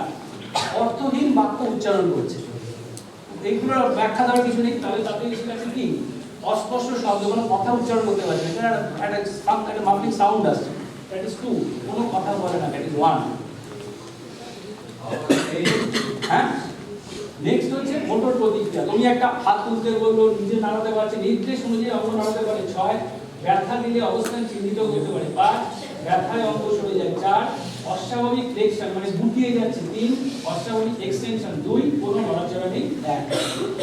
এই যে পয়েন্টগুলো আছে এই পয়েন্টের থেকে যদি কারো 13 থেকে 15 হয় তাহলে হালকা মস্তিষ্কের আঘাত, খুব বড়সড় কিছু হয়নি। যদি 9 থেকে 12 হয় তাহলে হচ্ছে মাঝারি মাপের মস্তিষ্কের আঘাত, 3 to 8 হলে গুরুতর মস্তিষ্কের আঘাত, যেটা ইনটিউশন প্রয়োজন। এই যে গ্লাসগো কোমা স্কেল, এই গ্লাসগো কোমা স্কেল কিন্তু দিল্লি এইমস ইউজ করে, অপারেশন মেডিকেল ইউজ করে, আজ থেকে তোমরাও জেনে নিও। This is the most vital one, যে একটা কোনো আনকনসিয়াস পেশেন্ট যার হেড ইনজুরি এসছে বা তুমি একটা হেড ইনজুরি হয়েছে বুঝতে পারছো নাকি, তাকে আগে আমাদের সিরিয়াসটা করতে হয়। যখন কোথাও একটা পাঠাচ্ছি ডাক্তারদের মধ্যে আলোচনা হচ্ছে, ফার্স্ট ডাক্তার একজন ডাক্তারকে জিজ্ঞেস করতে হবে সিরিয়াসটা কত রে, যদি দেখা যায় সিরিয়াস আমাদের বলতে 4 বা 4 আছে, মানে আমরা তখনই কিন্তু বুঝে যাবো পেশেন্টকে সার্ভাইভ করাটা টাফ আছে। তাহলে এইটা খুব ভালো করে জানো। নেক্সট এবার যদি তোমার চলে আসো যে তোমাদের যেহেতু মানে যে ফিল্ডে তোমরা আছো সেখানে অনেক কাটা আছে, এইসবগুলো কিছু হয়, তাহলে তাতে ধরো একটা প্রাইমারি বেসিক ট্রিটমেন্ট একটা জায়গায় কেটে গেছে, কি করতে হবে? 2-3 রকমের কথাগুলো বলে দিই, খুব ইম্পর্টেন্ট এটা। সেটা ধরো স্লাইড একটা অ্যাব্রেশন হচ্ছে মুখ একটা যে কোনো জায়গায়, পরিষ্কারভাবে সেই জায়গাটা জল দিয়ে ভালো করে পরিষ্কার করে নিলে, কোনো কিছু না করে সেখানে যদি কোনো অয়েন্টমেন্ট পাও লাগালে, নয়তো ওটাকে ওপেন রাখলে একটা পরিষ্কার গজ দিয়ে ওটাকে ঢেকে দেয়, 7 দিনের মধ্যে ওটা কেটে দেয়। প্রবলেম হচ্ছে দেখা যাচ্ছে ব্লিডিং হচ্ছে, সেই ব্লিডিংটা দুরকম হতে পারে, একটা হচ্ছে একটু করেছে, একটা হচ্ছে খুব জোরে হচ্ছে। তোমাকে কি করতে হবে? প্রথমে যদি হাতের সামনে কোনো গ্লাভস হয়, স্টেরাইল কটন গজ দিয়ে জায়গাটাকে প্রেসার দিয়ে ধরে রাখতে হবে। কতক্ষণ? আবারও বলছি 10 মিনিট, 10 মিনিটস। এবং বোকার মতো অনেকে যেটা করে, অধিক উত্তেজনাতে 3 মিনিট ধরে আবার থাকে, এরকম হয়েছে কিনা আমার ওটা পুরো জিরো হয়ে 10 মিনিট ধরে তুমি যদি হাতটাকে ওখানে স্টেরাইল গজ দিয়ে চেপে রাখো, ব্লিডিং অ্যারেস্ট হবে। দেখা গেল যে তাতেও তুমি মানে হচ্ছে এগুলো বুঝতে পারছো না, তুমি 10 মিনিটের বাদে তারপরে একটা র্যাপিং করছো, কিন্তু দেখছো কিছুক্ষণ বাদে তো আবার স্ট্রোক করছে, তুমি আবার এরপরে আরো কিছু চ্যালেঞ্জের মধ্যে আবারও তুমি র্যাপ করবে, এবং হাত পা যেটাই হচ্ছে সেটা হার্টের থেকে এলিভেটেড করবে, হার্টের থেকে ডিপেন্ডেন্ট করবে না, হার্টের থেকে এলিভেটেড করবে। কোনো একটা স্ট্যাব হয়েছে, তোর কখন ছুরি মারা আছে, ডোন্ট নেভার ওটাকে তুলে না দিতে হবে। আমি একদম তার সিম্পল কথা বলছি, ধরো আমার এই এখানটাতে একটা পেন হয়ে গেল, আমাকে কি করতে হবে না, আমার যে পেপসি কাপ বা যেগুলো কাপ হয় না, কাপ দিয়ে ওটাকে ঢেকে নিয়ে ওইভাবে ব্যান্ডেজটা করতে হবে। একদম এগুলো কোনো অবস্থাতে তাড়াহুড়োতে এটা যেন কেউ না করে, ঠিক আছে? তারপর তাকে হাসপাতালে নিয়ে যেতে হবে, এগুলো তো পরের প্রশ্ন আছে। ধরো বার্ন পুড়ে গেল, ঠিক আছে, কি করবে? জল দিলে একই জিনিস, মিনিট 10 ধরে কখনো আইস দেবে না, never use ice water. Normal জলে তুমি মিনিট 10 ধরে করে হাত বা পা যে জায়গাটা হয়েছে সেই জায়গাটা করে নাও। তারপরে তুমি যদি কোনো অ্যান্টিবায়োটিক অয়েন্টমেন্ট থাকে সেটার উপর লাগাও। অনেকে একটু একটা ব্লিস্টার ডেভেলপ করে, মানে ফোসকা, কখনো সেই ফোসকা ফাটাবে কখনো। এবারে তুমি ডাক্তারের কাছে কখন, মানে একটা বার্ন হয়েছে, তোমার মনে হচ্ছে যে এটা ঠিক আছে এরকম হয়ে যাবে, কখন কমবে? এই হাতের সাইজ, প্রত্যেকটা মানুষের যে হাতের সাইজ আছে এরকম ভাবে এই অ্যাঙ্গেল এই এরিয়ার চেয়ে বেশি যদি কোনো জায়গায় বার্ন হয়, সেটা কিন্তু তখন ডাক্তারের কাছে যেতে হবে। এবারে বার্নের যখন কি হয়, এটা জ্বালা হচ্ছে, খুব ব্যথা হচ্ছে, তুমি একটা ওরাল অ্যান্টি পেন কিলার খেয়ে দিতেই পারো, কোনো অসুবিধা নেই। কিন্তু কোনো বার্ন যখন ডিপ বার্ন হয় তখন কিন্তু তার জ্বালা, তখন হচ্ছে সাদা স্ক্যারের মতো জ্বালা। তাহলে বার্ন হলো, ব্লিডিং হলো, আনকনসিয়াস পেশেন্টের ব্যাপারটা, হার্ট অ্যাটাকের কথাটাও বললাম। নেক্সট ধরা আছে সাপে কাটা। ভারতবর্ষের বুকে 4টে সাপ আছে যেটা সবচেয়ে বেশি বিষাক্ত বলে ধরা হয়। কেউটে, আর দুটো চন্দ্রগোড়া আর একটা গালা, ঠিক আছে? এইবারে এই যে যখন ধরো কাউকে সাপে কামড়ালো, ঠিক আছে, প্রথম কথা হচ্ছে নিজেকে প্যানিকটার জন্য ঠান্ডা লাগে এবং মুখ জেনে বারবার প্যানিক অ্যাটাক না হয়। যেটা করা হয় বহু রকম দেখে গবেষণা দেখা যায়, কিছু গবেষণা করার কোনো দরকার নেই, ভালো করে বুঝে নাও। একটা সে গাছের ডালও হতে পারে, একটা স্কেল হতে পারে, করে সেই জায়গাটাকে জাস্ট ইমোবিলাইজ করো। জাস্ট ইমোবিলাইজ মানে হচ্ছে আমি ওটাকে দিয়ে বেঁধে দিলাম, কিন্তু কোনো শক্ত বাদল নয়, যাতে সেই বাদলের মধ্যে আমার দুটো আঙুল ঢুকতে পারে। জাস্ট ইমোবিলাইজ দ্যাট পার্ট, এবং তারপর তাকে হাসপাতালে নিয়ে যেতে হবে। এবার হাসপাতালে যখন নিয়ে যাও, তুমি নিজে বুঝতে পারছো না এটা বিষ ধর, এটা বিষ না, সাপটাকে ধরে নিয়ে আসতে হচ্ছে, গল্প করার কোনো যুক্তি নেই। কি হয় ব্যাপারটা, কিছু দু রকমের, এই যে চারটে সাপের নাম তোমরাই বললে সেখান থেকে বলছি, দু রকমের হয় ইলিশগুলো। একটা হচ্ছে নিউরোটক্সিক আর একটা হচ্ছে হিমাটোটক্সিক। নিউরোটক্সিক মানে ব্রেনকে এফেক্ট করে, হিমাটোটক্সিক মানে হচ্ছে যেটা ব্লাডে কোয়াগুলেশনকে ভেঙে দেয়। তুমি ধরো এই সাপটাকে কামড়ানো একটা রোগীকে নিয়ে তুমি হাসপাতালে যাবে, if you are smart enough, তোমার যদি সেই ফোন নাম্বার থাকে সেই হাসপাতালে, তোমাকে জানতে হবে 3টে কি 4টে ওষুধ ওখানে আছে কি, তাহলেই তুমি সেখানে যাবে, না তো ফালতু সময় নষ্ট হবে। কি কি আছে, তার কাছে এভিএস আছে কিনা, তার কাছে অ্যাড্রিনালিন আছে কিনা, তার কাছে অ্যাট্রোপিন আছে কিনা, তার কাছে নিওস্টিগমিন আছে। এই 4টে ওষুধ যদি থাকে সেই হেলথ সেন্টার বা সেই হাসপাতালে তুমি যাবে, নয়তো সেই লোকটা খালি ঘোরাবে। কেন বললাম এই কথাটা? ধরো এই যে হিমাটোটক্সিক বলা, চন্দ্রকোড়া সাপ কামড়ালে কি হয়, সেটা haematotoxic. It's a very easy way to identify যে এটা চন্দ্রকোড়া সাপ কামড়াচ্ছে। আমি সাপ দেখতেও যাবো না, সাপ ধরে আনলে আমি ভয় পালিয়ে। কিন্তু ব্যাপারটা একটা লোকটা বলছে, লোকটার কথা শুনে তোমার মনে হচ্ছে মেরিয়া চন্দ্রকোড়া, তুমি কি করছো, একটা কাচের টেস্ট টিউব নিচ্ছ, এগুলো জেনে রাখা হয়। কাচের টেস্ট টিউব নিচ্ছ, ওই লোকটার থেকে 5 ml ব্লাড নিয়ে কাচের টিউবটার মধ্যে দিয়ে 20 মিনিট রেখে দিই, দেখা গেল 20 মিনিট বাদেও ওর ব্লাডটা ক্লট, তার মানে ওর কিন্তু হিমোলাইসিস হচ্ছে, মানে রক্ত বেরিয়ে যাচ্ছে, তার মানে চন্দ্রকোড়া সাপে কামড়েছে। চন্দ্রকোড়া সাপে কামড়ালে কি হবে, মুখ থেকে রক্ত বেরোতে পারে, ভবিষ্যতে রক্ত বেরোতে পারে, কোনো ব্লিডিং কোনো একটা এপিসোড হয়। আর ইফ ইট ইজ নিউরোটক্সিক, তাহলে কি হবে, তার একটা মাথা ঝিমঝিম করবে, তার কোনো অচৈতন্য হয়ে যাচ্ছে, সে আস্তে আস্তে তার জায়গাগুলো ঘুরে যাচ্ছে, তার কথাবার্তা ঠিকঠাক অজ্ঞান হয়ে যাচ্ছে, সেটা হচ্ছে নিউরোটক্সিক। এবারে নিয়ম হয়ে গেছে এখন 10টা ভাইল এভিএস তাকে 1 ঘন্টার মধ্যে দিতে হবে, সাপে কামড় থাকে যদি কোনো রকম সিমটম থাকে। 10টা এভিএস একসাথে আমাকে 1 ঘন্টার মধ্যে দিয়ে দিতে হয়, তাহলে পেশেন্টের সাপে কাটা রোগী ভারতবর্ষের মধ্যে এখনো মরে যাওয়াটা আমাদের জন্য দুর্ভাগ্য। এবং কখনোই সাপে কাটা রোগীর কোনো রোগীকে প্রাইভেট হাসপাতালে দিতে যাবে না, কেননা অ্যান্টিভেনাম প্রাইভেট হাসপাতাল দেয় না। গভর্নমেন্ট রিকগনাইজ হাসপাতাল ছাড়া কিন্তু অ্যান্টিভেনাম সাপ্লাই হয়।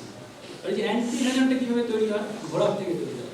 সাপের মধ্যে কি থাকে, সাপের যে যেটা সাপ যে ছোবল মারলো তার মধ্যে প্রচুর এনজাইম চলে যায়, সেই এনজাইমগুলো থেকে ঘোড়াতে যখন হয় সেখান থেকে ও অ্যান্টিবডি তৈরি হয়, সেই সেগারটা নিয়ে আমাদের অ্যান্টিভেনাম তৈরি হয়, পলিভ্যালেন্ট, মানে এই সাপে মোটামুটি কাজ করে।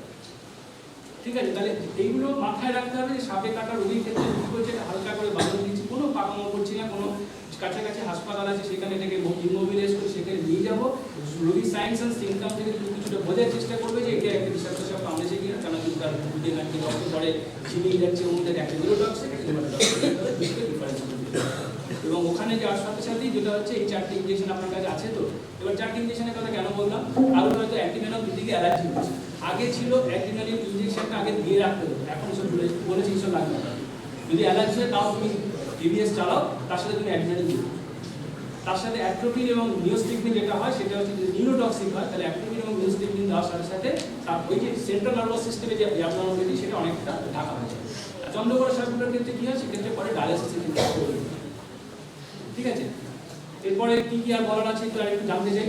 এবারে কয়েকটা প্রশ্ন আগে দিয়ে আসবে, অনেকগুলো কথা বলবো, এটা জানতে চাই, অনেকটাই বলেছে।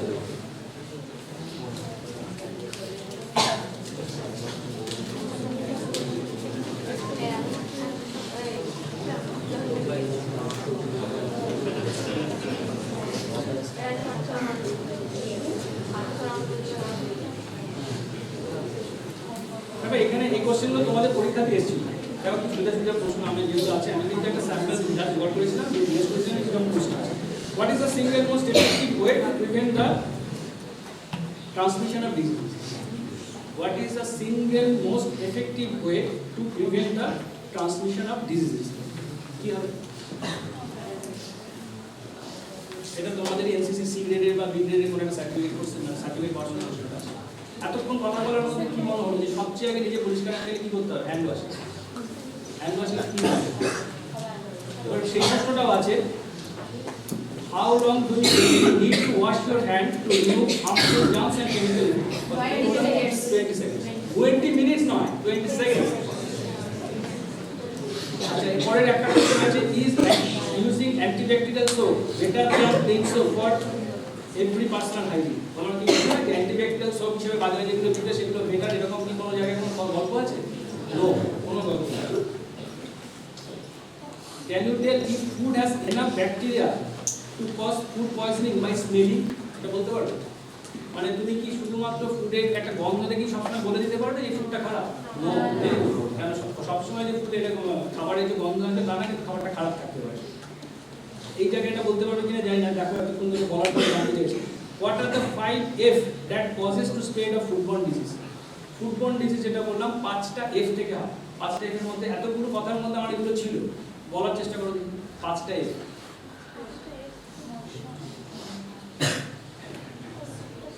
ও কি কি থেকে ফুডবর্ন ডিজিজটা হতে পারে সেটা ভাবো। ফুডবর্ন ডিজিজ মানে কি? ফুড থেকে হবে, তাহলে ফুড মানে একটা এফ হবে। নেক্সট, আমি খাবো, হাত দিয়ে খাবো, ফিঙ্গার।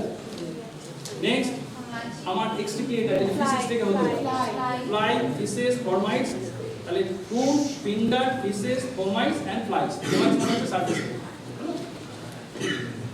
এটা তোমাদের পারবে না, আচ্ছা এইটাও যেমন একটু তোমাদের, how many times a day should you brush your teeth? Twice. আচ্ছা এইটা বলো থেকে, এটা বাড়িতে সবাই জানো, বাড়িতে এটা দেখেই বলছি। Which is the safest way to store raw and ready to eat food in fridge? সবাই জানো। raw food আর prepared food ফ্রিজে কিভাবে রাখতে হয়?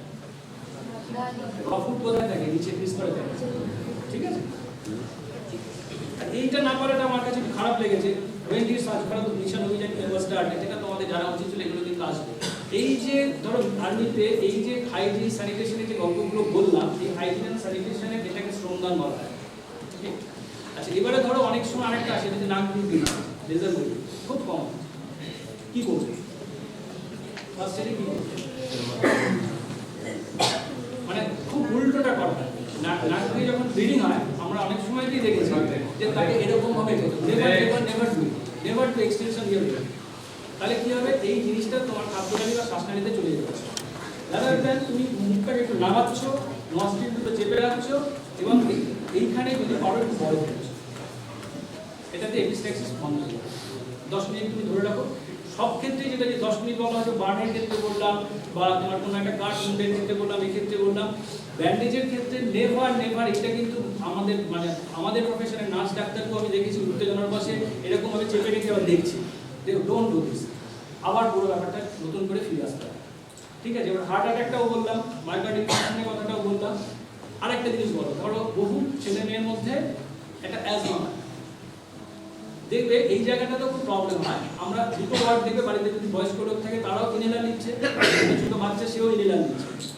বয়স্ক লোকটা যে ইনহেলার নিচ্ছে তার কি ওটা অ্যাজমা নাকি অন্য কিছু? কেন বলছি সেটা তোমাদের সাথে লিঙ্ক কিভাবে পরে বলছি। What is that? দুটোই কি অ্যাজমা? নো। বাচ্চাদের যেটা হচ্ছে যেটা রিভার্সেবল, এটা রিভার্সেবল দ্যাট ইজ অ্যাজমা। যেটা ইরিভার্সেবল সেটাকে বলে COPD, chronic obstructive pulmonary disease. ঠিক আছে? মানে এইটা হচ্ছে বয়স্কদের ক্ষেত্রে smoking is the most contributing factor for COPD. হ্যাঁ, এক্ষেত্রে কি হচ্ছে, লাংসটা এক্সপ্যান্ড করতে আর পারছে না। এইটা ধরো ডাস্ট অ্যালার্জি থাকে, ছোটবেলায় বাচ্চাদের খুব ডাস্ট অ্যালার্জি থাকে, তখন তার একটা অ্যাজমার প্রবলেম থাকে। সেটা কিন্তু আস্তে আস্তে যে বড় হয় তার বডির মধ্যে ইমিউনিটি ডেভেলপ করে, ইমিউনিটি যত ডেভেলপ করে তার আস্তে আস্তে অ্যালকোহলে চলে যায়। অনেকেই আমরা বলা হয় যে 12 বছর পর বাচ্চাটা চলে যায়, কিন্তু সিওপিডি কিন্তু সেইভাবে ঠিক হবে। এইবারে একটা লাস্ট থেকে একটা বড় জায়গায় আসবো, যে যেটা বললাম cardiac arrest and heart attack, এই দুটো কথা যেগুলো বললাম তার মধ্যে ধরা যাক কারোর একটা কার্ডিয়াক অ্যারেস্ট হয়েছে। হার্ট অ্যাটাক বলছি না এখনই, আমি কার্ডিয়াক অ্যারেস্টই বেশি করে বলার চেষ্টা করছি। কার্ডিয়াক অ্যারেস্ট হলে যেটা হয়, লোকটা কিছু আমি পাচ্ছি না, তখন আমাদের কি করতে হয়? CPR, cardio pulmonary resuscitation. এটা জানা আছে কারণ কিছু? এটা তো একদম বেসিক জানা আছে। তোমরা যেহেতু এনসিসি করছো, তোমাদের পাড়ায় বাড়িতে কোনো একটা জায়গায় তো কোনো লোক এরকম বলে, এবং এখন দেখবে মিডিয়াতে এটা নিয়ে খুব হাইপও আছে, কেউ কোথাও করে ফেলছে, তাকে বেঁচে যাচ্ছে। বাট সিপিআর কিভাবে করবে? মানুষটাকে শুয়ে বুকের উপর চাপ দিয়ে প্রেসার দিতে হয়। হ্যাঁ, এবারে মানুষকে তার আগে একটু বেসিকটা একটু জিজ্ঞেস করো না, কার ঘুমটা হচ্ছে কারোর উপর চেপে দিতে পারবে? মানে প্রথম হচ্ছে বক্তব্যটা হচ্ছে আগে ভালো করে বুঝুন। এটাও কিন্তু আমরা দেখেছি আমাদের হাসপাতালে, আমি এটা এরকম ঘটনা দেখেছি, একটা লোকের ওরকম কিছু হয়নি, তার বুকে বাবারে কখন মরে যাবে, জিপটা লেগে যাবে। ফার্স্ট হচ্ছে তাকে জিজ্ঞেস করা, দেখে যে মানে জাস্ট দুটো কাজ ধরে যে হ্যালো হ্যালো আপনি কি, আপনার নামটা কি, সে কথা বলতে পারছে না, তার কোনো কিছু নেই। তুমি তারপরে কি দেখবে, সেই ক্ষেত্রে তাকে দেখতে হয় carotid pulse, radial pulse. Radial pulse এটা ক্যারোটিড পালসটা করতে এইটা হচ্ছে আমাদের থাইরয়েড কার্টিলেজ, তার পাশেই হাত দিলে দেখবে ফিল করতে পারবে। তুমি তখন তাহলে সেই জায়গাটা দেখবে যে তার ওখানে ক্যারোটিড পালস আছে কি না।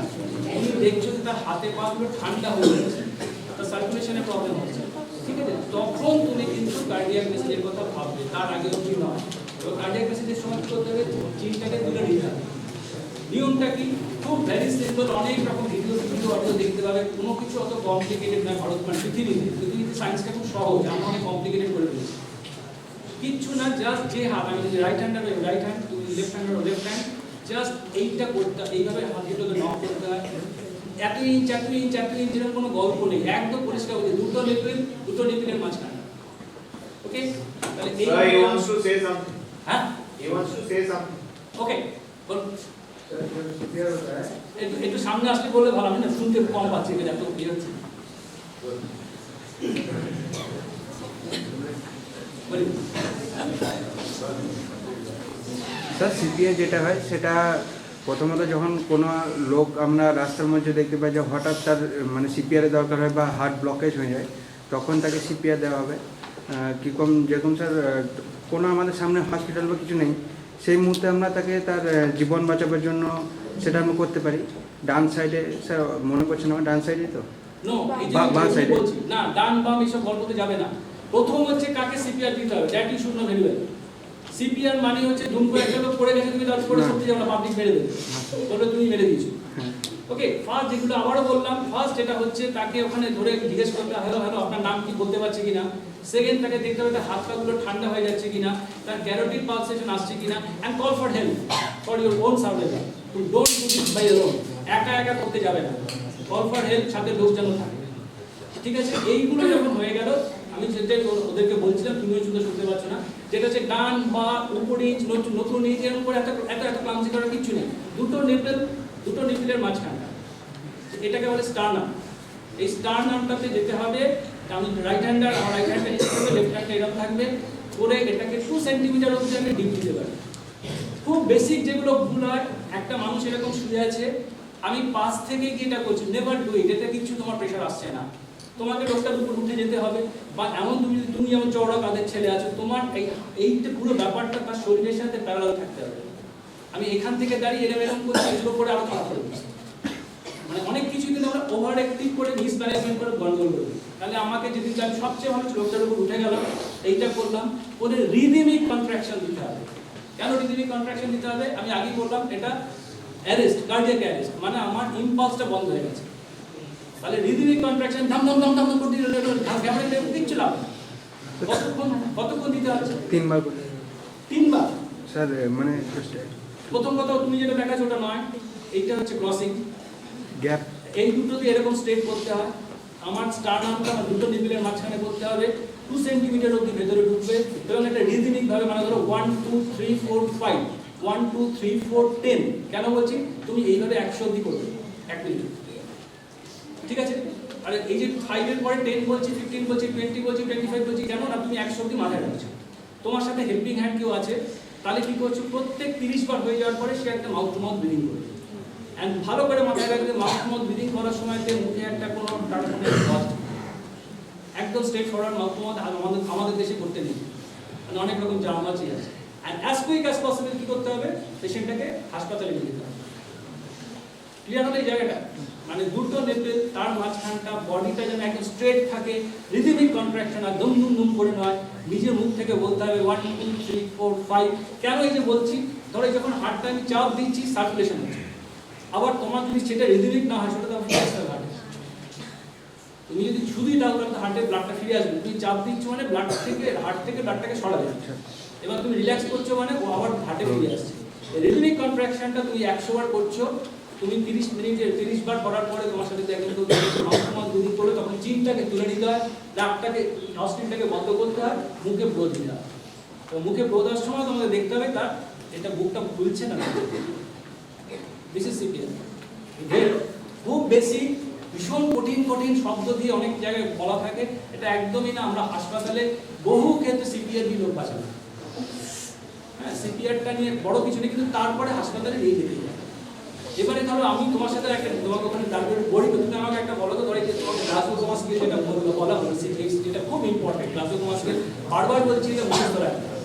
গ্লাসগো স্কেল কিন্তু তোমাদের টরের থেকে তোমরা যদি কেউ অনেক উপরে ওঠো, ডাক্তার হয়ে গিয়ে আর যদি খুব বড় করতেও যাও, তুমি যদি সিজিএস জানো তোমাকে ডাক্তার পয়েন্ট দেবে, বলে বাবা আপনি সিজিএস জানেন, মুখস্থ বলতে পারছেন, এটা কিন্তু পয়েন্ট দেওয়ার জায়গা। এবারে ধরো একটা কোনো পেশেন্ট পড়ে গেছে ওপর থেকে, তার তুমি সিজিএইচএস করে দেখতে পাচ্ছ যে লোকটা মরেনি, লোকটাকে আমি ঠিকঠাক জায়গায় এখন থেকে রাজশাহী হাসপাতালে নিয়ে যাই, আমি তাকে বাঁচাতে পারবো, ঠিক আছে? তাহলে তাকে কিভাবে মুভ করবো, পেশেন্টটাকে নিয়ে তুমি যে হাসপাতালে যাবো, বেসিক প্রবলেম যে আমরা কি হয়, হ্যাঁ বাজা করে তুলে নিলাম, 3টে লোক মাথা, 4টে লোক ঘাট ধরলো, ওর আরো কেন না ও যে পড়ে গেছিল ওর স্পাইনাল সার্ভাইকাল স্পাইন কিন্তু ইঞ্জুরি থাকতে পারে। প্রথমে মাথাটা হেলানো বন্ধ করতে হবে। এক্স্যাক্টলি, তাতে একটা কি করে বলো তো? নাভ স্যার, গলার নাভটা ভেঙে যেতে পারে। হ্যাঁ স্যার ঘাড়ের বা গলার যে নাভ থাকে বা আমাদের যে ভেতরে যে পার্ট, না না অত কঠিন যাবে না, স্যান্ডব্যাগ ইউজ করতে পারো, স্যান্ডব্যাগ ইউজ করতে পারো, একজন এরকম ভাবে মাথাটাকে স্টিক হ্যাঁ স্যার, সোজা রাখার জন্য একটা স্কেল বা কিছু মানে শক্ত পদার্থ দিয়ে সেই মাথাটা সোজা রাখার চেষ্টা করতে হবে। এক্স্যাক্টলি, মাথা নাড়ানো যাবে। ওকে, এবার ধরো লোকটাকে ফ্ল্যাটে শুয়ে রেখেছি, তো এবারে ধরো মাথাটাকে একজন ফিক্স করলো, একজন বডিটাকে এখানে ফিক্স করলো, একজন বডিটাকে একজন এখানে ফিক্স করলো, স্ট্রেচার আসলো, এরকম ভাবে লিফট করে তাকে না যাবে না, এই লোকটা সবাই মিলে একসাথে সিনক্রোনাইজ করে 1 2 3 বলে লোকটাকে শুধু একটু পাশ তোলা হবে, স্ট্রেচারটা ঢুকে যাবে, বলো ছেড়ে দেওয়া হবে স্ট্রেচারের মধ্যে, অ্যাজ মিনিমাম অ্যাজ পসিবল তাকে মুভমেন্ট করতে হবে। পাজা কোলা করে যদি একটা হেড ইঞ্জুরি পেশেন্ট নিয়ে যাবো না, ওখানে তার গল্প শেষ হবে। এটা বোঝা গেল তো? এটা বুঝতে পারলে? এইবারে ধরো একটা যেটা বললাম হার্ট অ্যাটাকে যেমন সিপিআর এর কথা বললাম, ঠিক তেমনি একটা আমাকে সরি কার্ডিয়াক অ্যারেস্টে, তাহলে হার্ট অ্যাটাক হচ্ছে, দেখো সিনেমাতে থিয়েটারে অমুক তমুক খুব একটা সরবিটেড দিলে নাকি মানে হার্ট অ্যাটাক বন্ধ হয়ে যায়, এরকম কি মনে হয়?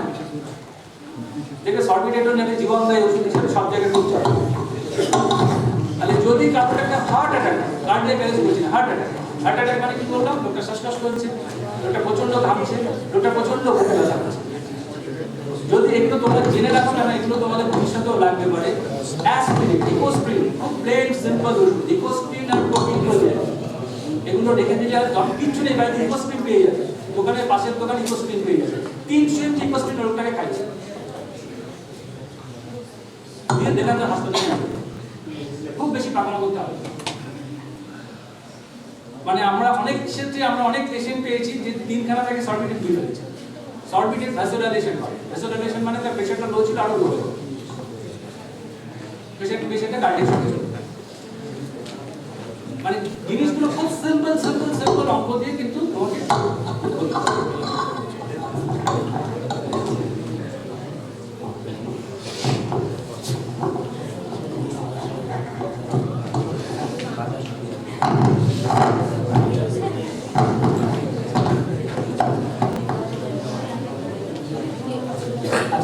অনেকক্ষণ ধরে আসো, সময় নষ্ট করবো না, মোটামুটি টেক অ্যাওয়েটা কি না হলো মোটামুটি বোঝা গেল। আর কোনো রকম কোনো প্রশ্ন থাকলে ক্যান টেক, আমি এসেছি এতগুলো জিনিসগুলো তোমাদেরকে বলার জন্য যে আপনি কিছুটা তো টেক অ্যাওয়ে হবে, হেলথ ডেফিনেশন, স্যানিটাইজেশন, কি বলে হাইজিন, তারপরে বেসিক চিকিৎসাগুলো, একটা কেউ আরেকজন তো বলো কারণে আমি বড় দিয়ে দিলাম, দেবো না দেবা। ওকে, আমি যদি কোনো জায়গায় কেটে যাওয়া থাকে সেখানে একটা গাথা আছে কিন্তু সেটা খুলবো না একদম।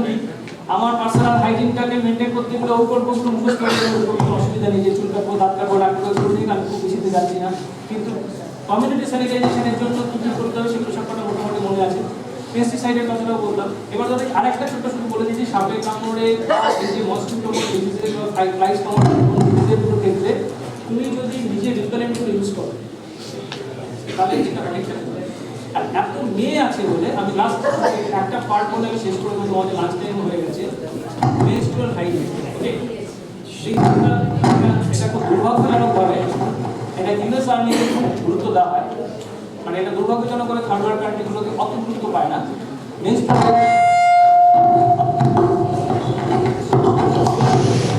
মেনস্ট্রুয়াল হাইজিনটা মাথায় রাখলে এই কারণে বলছি, সবসময় কটন প্যাড ইউজ করতে হয় সময় যখন ব্যাটলফিল্ডের দিকে যাবে, রেগুলার আন্ডারগার্মেন্ট রাখতে হয়। আর যদি দেখতে পাওয়া যায় যাদের যাদের খুব পেইন হয়, পিরিয়ডিক পেইন হয়, তাহলে সেই সময় অ্যান্টিস্পাজমেটিক পেইন কিলার সাথে রাখবে। আর যদি কোনো রকম হোয়াইট ডিসচার্জ হচ্ছে, কোনো স্প্রেডিং হচ্ছে, ডাক্তার টেকা নিয়ে কখনো আটকে থাকবে না। একটা জিনিস শুধু বলো, মহিলাদের ক্ষেত্রে ব্যাটলফিল্ডের সবচেয়ে কমনেস্ট জিনিসটা কি না? যারা আর্মিতে মহিলারা চাকরি করে, আমার অনেক বান্ধবীরা আছে, সবচেয়ে কমনেস্ট জিনিস কি জানেন? ইজ দ্য কমনেস্ট জিনিস around there will 1:1 female employee can suffer. এটা একটু কমন সেন্স অ্যাপ্লাই করলে বলতে পারো সেটা হচ্ছে ইনহেরিটেড ইনফেকশন। তার কারণ হচ্ছে ছেলেদের সমস্যা হয় না, মেয়েদের ক্ষেত্রে প্রবলেম হচ্ছে মেয়েরা ইউরিনটা ধরে রাখে, and that causes infection. তো এনি জায়গায় কোনো একটা জায়গায় স্ট্রোক থাকলে ইউরিনটা ধরে রাখতে হবে। ঠিক আছে, অনেক কিছু বললাম, অনেক বক করে গেলাম, এটা তোমাদের কতটা কি লাভ হলো আমি আমার মতো কিছু বলে গিয়ে ভালোই লাগলো আমার। All the best.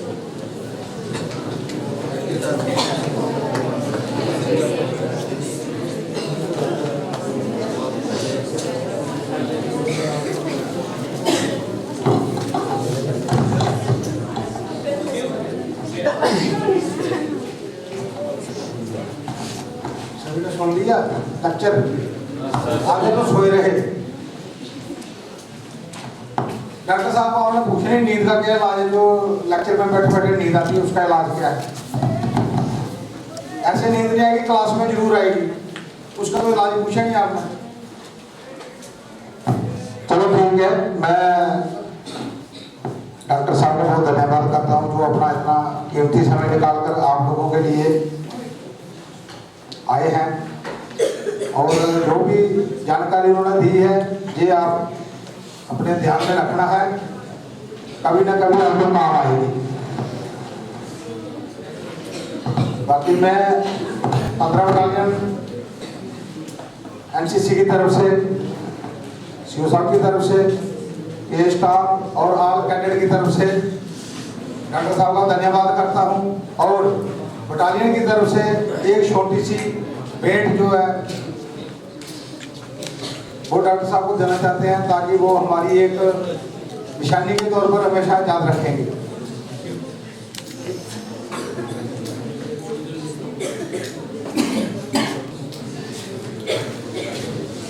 और लोग जोर से क्लैप्स करना, ठीक है।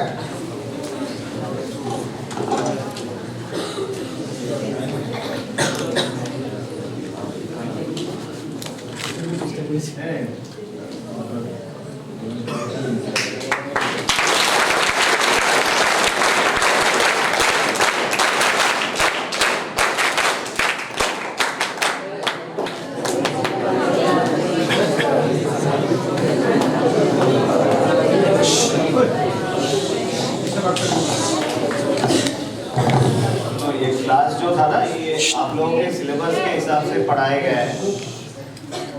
जो सोया रहा उनकी किस्मत भी सोए, जो जगा रहा और पॉइंट नोट कर लिया उसका किस्मत चमकेगा।